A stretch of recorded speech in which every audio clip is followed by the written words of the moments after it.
Break yourself.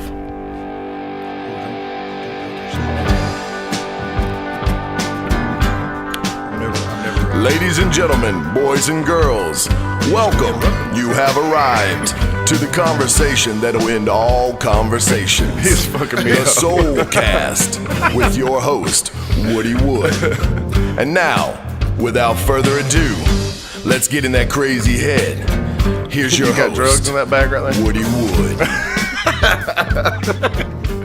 What's up? What's up?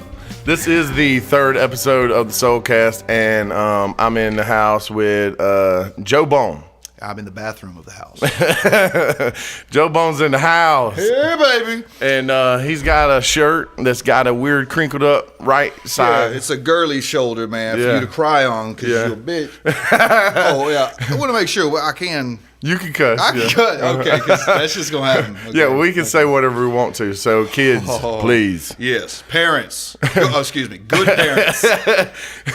Good parents. Grab your kids and get them the hell out of the Get them room. the hell out of the room.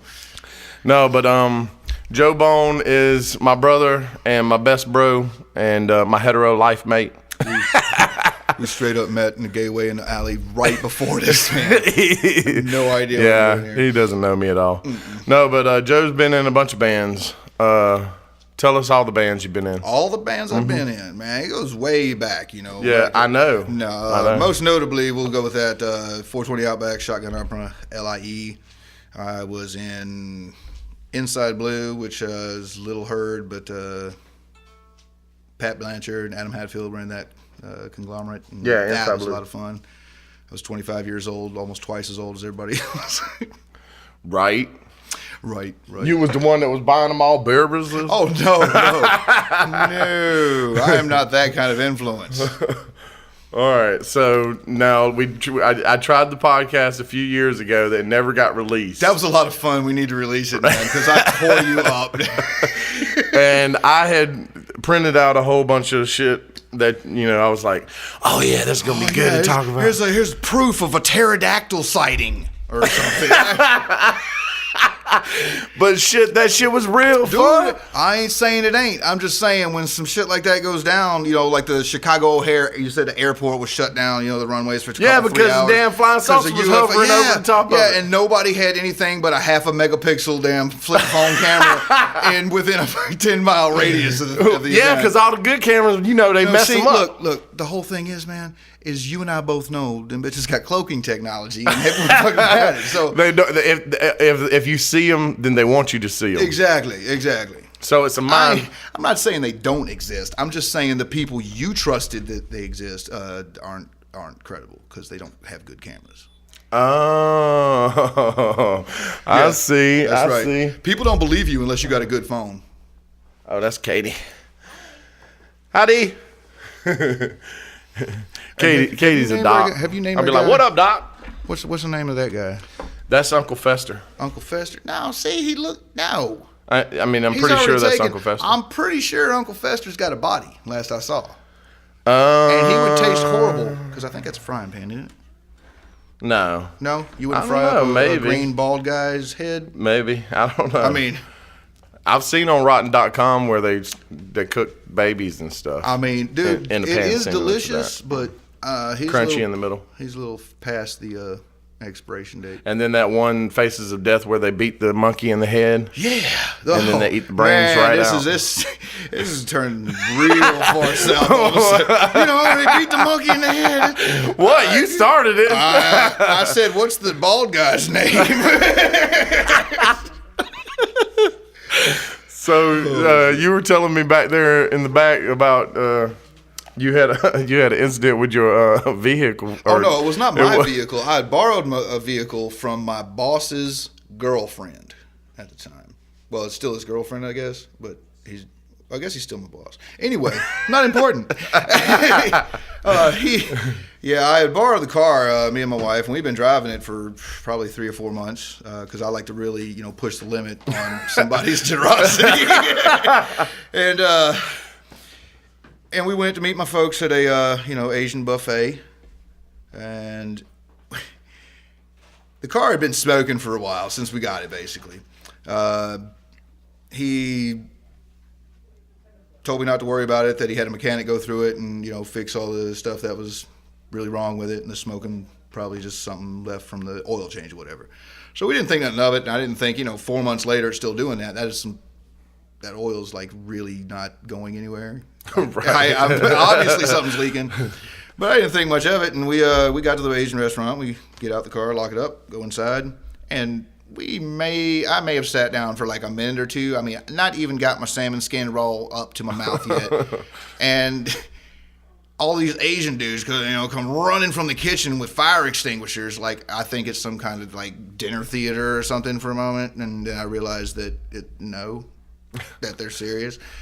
Everybody in the restaurant starts getting up and walking outside. And I tell my wife, hey, baby, why don't you go out there and make sure it's not our car? And I laugh because, my car's not going to catch on fire. I'm driving on the fucking bone, dude, Right? Yeah, well, she comes back not 3 seconds later with tears in her eyes. It is our car. And my first initial reaction is, see, I started that joke. You can't try to flip it. No. And then, tears. I'm a sucker. So, and she was telling the truth. It was our car. Walk outside, man. There's flames on each side of the hood going up about 5 feet. And, it was that's a bummer. I want to say a Pontiac or something like that. It was, older 80s model, whatever, boxy kind of car. So what do you do whenever something like that happens? Oh, you panic. What's the protocol? You panic. Yeah. You throw your keys as far as you can. No. Right. Dude. You make absurd jokes to the firemen? I immediately called Brian, and told him what was going on. The firemen eventually got the fire out. And then, after everything from the windshield forward had burnt slap out of there, you had a block and nothing else but the frame, dude. And the chief fire dude and, whatever he's called, Mr. Fire Guy. And all those little cronies come up and they all take their coveralls off the top of them, tie them in a knot, and start smoking cigarettes, which I kind of thought was humorous myself. They just get done putting out this huge blazing car, and the first thing they want to do is breathe smoke. Well, the chief pulls out a little notebook and a pen and asks me if there's any indication, this might, would have started it. And I was like, honestly, man, it smoked a little bit here and there, but nothing really to worry about. We got here, we threw our lit cigarettes in the glove box, went inside and ate some sushi. And, dude, the look that this fire chief gave me, man, was like, I have finally found the dumbest human being on the planet, bro. And, he immediately put his book away and just walked away. And they didn't find it nearly as humorous as people that I tell later on did. But I've wanted to give the firemen some kind of payback, something, but like a thank you card? Yeah, like a Christmas card, like a high five, Yeah, it's like run through there in a tutu and giving everybody high fives. Oh, yeah, that would be a gift, wouldn't it? Videotape. Yeah, it's a gift to the world, bro. Yeah, Joe in a tutu, Bone in a tutu. high-fiving firemen. Oh. Hey, try to watch Knocking on the Table because it coming soon. Pops through. So what have you been listening to as far as music goes lately? As far as music goes, man, I'm listening to all right, they got a song called Whore. I can't remember. Oh, that's the heavier band that you let me listen to the other day. I like that groove. Let me tell you something, man. I like that track. I will know every lyric of every album that a band makes and couldn't tell you one name of one member, and half the time get the name of the band wrong. It's something about pronouns in my mind, dude. People's names, places, stuff like that. Specific names. I skip right over in my head. I just that's not important. Right. Who discovered America? I don't know, but I can tell you when. Yeah.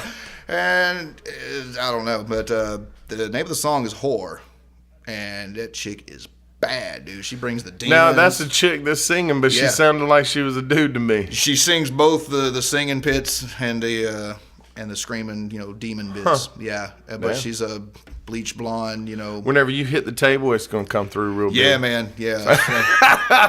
I'm SOSing actually. Help, motherfucker, help! Get me out of here. I don't know why I'm here. This room's too clean.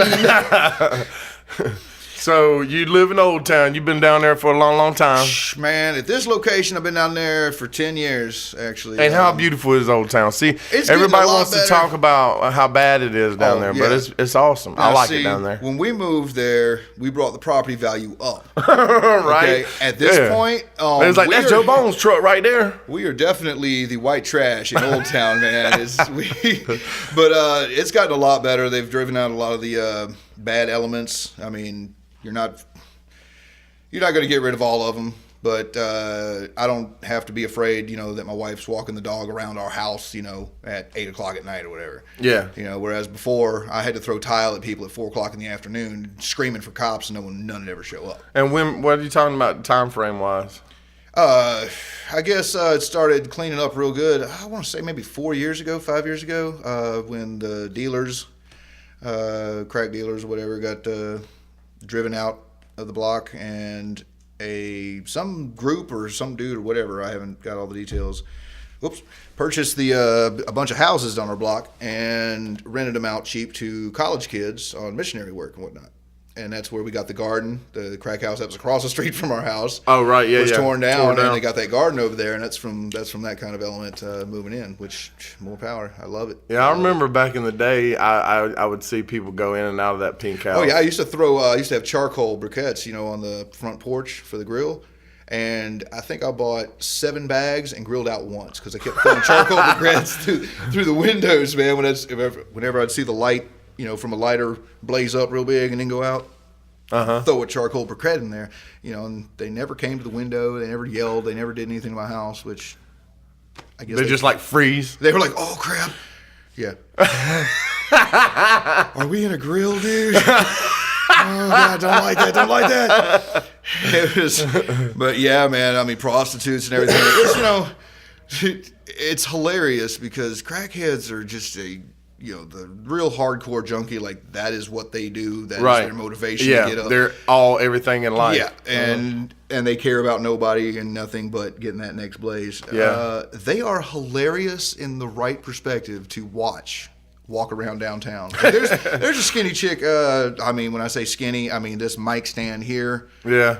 Would take her any day of the week. She will argue with a telephone pole or a tree, usually right across the street from our house, and to the point that she's bumping it with her chest, and eventually will punch it 2 or 3 times before feeling that she has made her point to the tree. Away. To the tree, yeah, or the telephone pole. I mean, that's hilarious to me.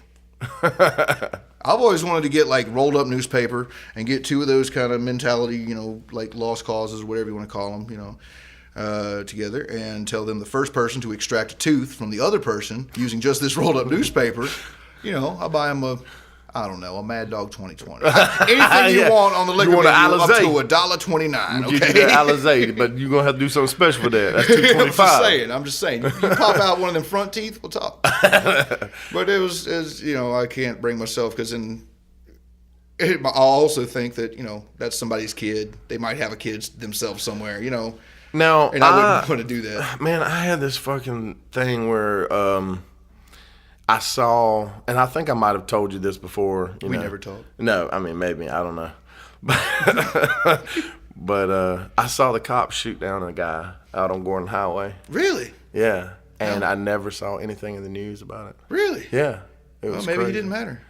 I mean, obviously it was because of some kind of issue or whatever, but I mean, to not hear anything about it. Now, do you believe there's things that happen downtown like opposite? Like a couple of months ago, they said that somebody was like beaten outside in front of our house. And I was like, at 10 a.m. on a Monday. And I never heard anything about it. And all our neighbors around the area, none of them said they knew anything about it, And so I was like, maybe they make up shit just so that people are scared to come down here. It's like counterintelligence or some shit. Where it depends on where the information comes from. Like I'm of the mindset that I don't believe shit that I hear, man. Yeah, I mean, right on. I'll be talking to anybody. And you hear that, boys and girls? Question everything, including yourself. It's like, am I right? So true. I don't know. Maybe I'm just a vicious ass koala bear. Koala bears are adorable. Yeah. It's especially question yourself. Whenever somebody comes up and tries to counter your statement, or your claim, a lot of people want to do the buck. You want to. I'm right. No, you're wrong. Dude, I know this for a fact because I got a friend who has a friend. And that saw it one time. Saw it. I swear. Somebody stole that dude's kidneys. Whatever. But it's. But what I'm saying is do you think that downtown gets a bad rap? I think downtown gets a bad rap from people that don't live downtown. Right. Dude, the people that live around me are gold, man. I love them, okay? I mean, I've got so many good cats, man, that you would never put us together. If, 1,000 people in a room, we'd be the last 10, Like old boy that's across the way from us. He's Thomas, he's man. good people, He's good people, man. He is. And, I mean, I help them all out when I can, but I don't get nosy and, just show up for dinner. Right. I keep to myself, and everybody. We all do, pretty much. Yeah. Well, we're basically, we don't like people. 'Cause people are stupid. I don't know. I like people Don't all be right. people. I don't suffer fools easily. That's for damn Yeah, sure. that's a fact. And I mean, you got they've already infiltrated the government. They're taking over, dude. They're breeding at a 4-to-1 ratio. No doubt, man. But they all got bunkers. They're gonna live longer us. Fucking cockroaches. I've been in numerous bands with cats where my co-band members there. The fucking cockroaches, man. would they live in Columbia County, or whatever. Or Harlem, of all places, and talk mad trash about downtown. And I'm like, I know. Harlem is like the meth-wooded hood. You know what I'm saying? I'm sorry. It is. It is. And people forget that, Well, see, what pisses me off is whenever people talk shit about Augusta, and it's the same any fucking where you go. Dude, every city you go to. I don't care where you go. It's yeah. the same. It depends on the people that you surround yourself with. Yeah. And that's exactly. I know Albuquerque. Whenever I went across country, whenever I went to Albuquerque, I heard all this crazy stuff about Albuquerque. Oh, Albuquerque, don't stop in Albuquerque. And I was like, man, I think that's probably just bullshit. Bugs Bunny always took a wrong turn there. Apparently, some fucked up shit. It like throws you a fucking it's like, I got to get out of here. So they just haul ass out whichever of direction. It doesn't matter. That's what's up. But what's your favorite food downtown? What is your favorite place to eat downtown? Oh man, dude, that's a hard one. I know, right? Bro, I mean, downtown is full of these little indie restaurants, man. You can't find anywhere else. I mean, there's some staples. I forgot about the Cotton Patch. I keep forgetting about the Cotton Patch because it's off the beaten path, but that's a pretty good place. Yeah, dude. And people forgot about it, I think, because of all that construction stuff. They had them all behind those gates, and the fences, and their parking was real weird. But, dude, yeah, it's still doing its thing, man. And but dude, I love the Whiskey Bar and Kitchen, man. Right next to the Metro downtown, it's phenomenal. Yeah, anything you get off the menu, man, just blows my mind. Have you eaten at Farmhouse much? Yeah, I've eaten there once, bro, and I really enjoyed it. It's a different type of ordering setup type of thing than I'm used to, but yeah, it's phenomenal. Like I tried one of the they got the milkshakes with the liquor in it. Oh yeah. And I don't know if that does that. I mean, because I thought it would be fine because I usually drink White Russians. They got half and half in it. Right on. But it was a little bit too heavy for it, bro. You know what I'm saying? Word. Probably shouldn't mix your liquor with your. When did you drink ice it? cream. And what did you do afterwards? Because we're pretty high energy dudes, And yeah, it dairy was like products. it was lunch, and it was hot outside. Oh, see, not the best combo. Yeah, milk is the worst thing, to go drinking to quench your thirst on a hot day. Ron Burgundy told us that. Yeah.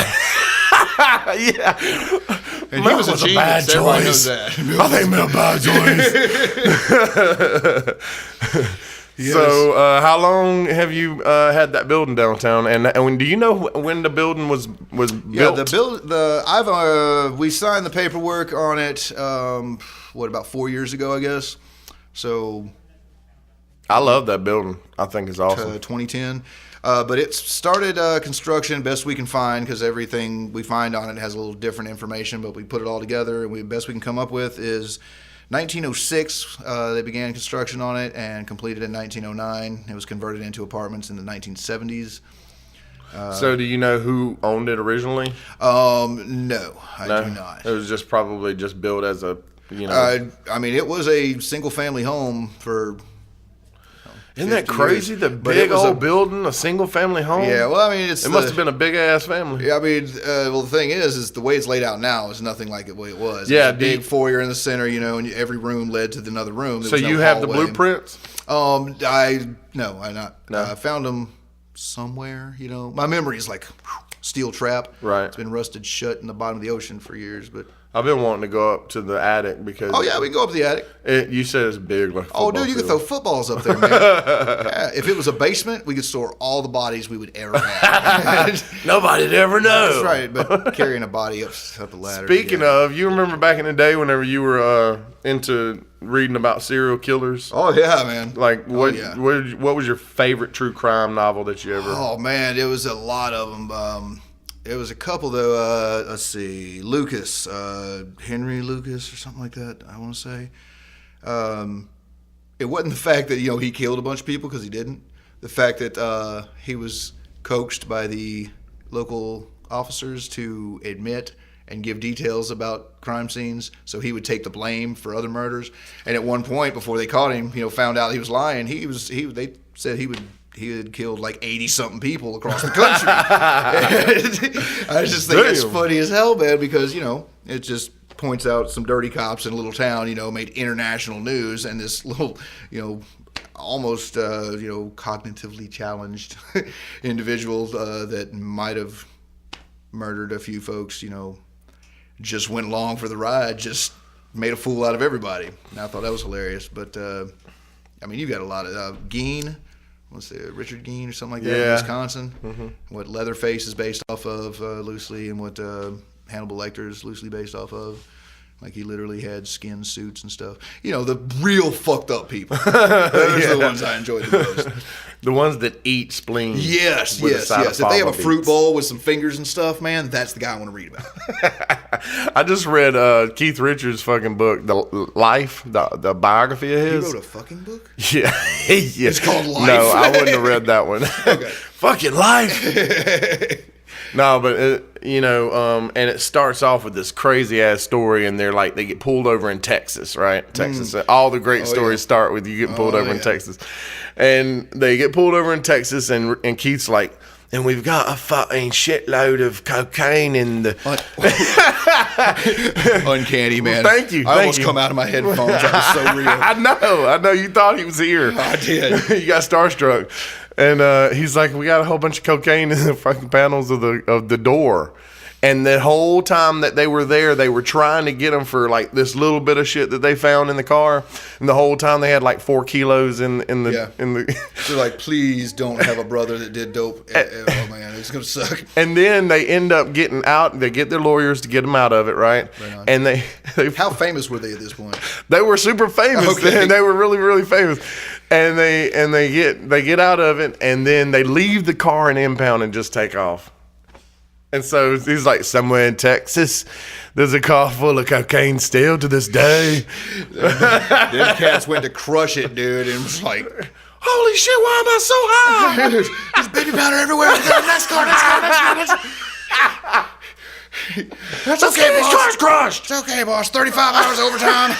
I don't need a break. Why is my hair standing on the end?